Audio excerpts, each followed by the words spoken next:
Welcome to Psychoscope, where human psychology is decoded. Think about the last time you apologized when you hadn't actually done anything wrong, or agreed to take on more work while completely depleted.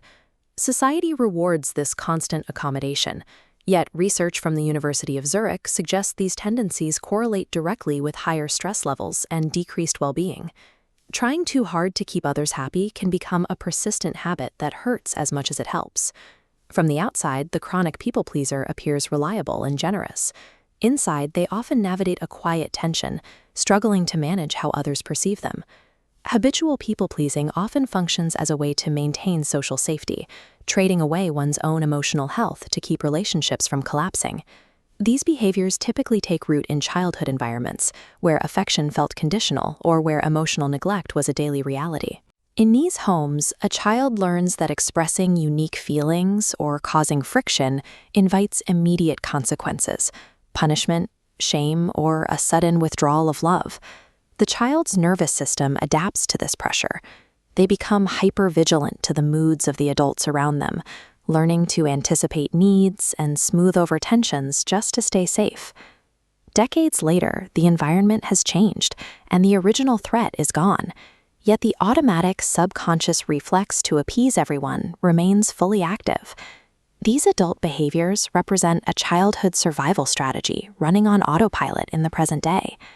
Clinicians define this specific trauma response as fawning.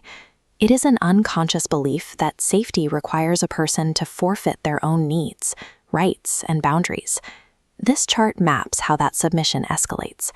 In the red fawn quadrant, traits slide from simple service down to a total loss of self and the role of a doormat. This chronic self-silencing takes a measurable biological toll. Suppressing your own needs for the sake of a relationship can be directly harmful to your health, leading to immune suppression and physical burnout. Over time, the internal frustration generates a toxic buildup of resentment toward the very people being helped, eventually erasing the pleaser's sense of self. They exist in a state of confusion, disconnected from their own preferences, and no longer involved in shaping the direction of their own lives. Avoiding social friction through constant agreement silently destroys the host's body and mind. This lack of limits creates a dangerous magnetism, as people-pleasers naturally attract those with narcissistic tendencies. We can view this as a hidden transaction. The pleaser trades away their boundaries and labor, purchasing only a fleeting sense of emotional safety and approval in return. Manipulators enforce this contract by weaponizing guilt, offering approval only when their specific demands are met. The harder a person tries to satisfy an emotional exploiter, the more that exploiter tends to devalue and manipulate them.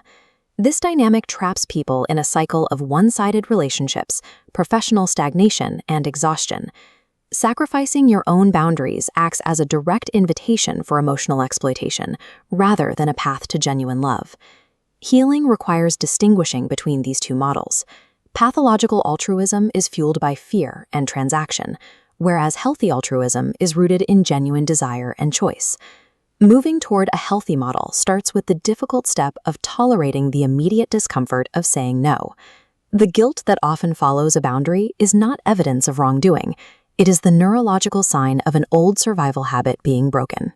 These changes will predictably anger and push away those who previously benefited from your lack of limits. Establishing these limits allows for the self-advocacy and honesty necessary for relationships to actually thrive. Your capacity for kindness was never the problem. The challenge was the internalized belief that love and safety had to be continuously earned through self-sacrifice. True healing begins with refusing to abandon yourself to keep others comfortable. Protecting your peace is the only way to reclaim your identity. Start by honoring your own voice.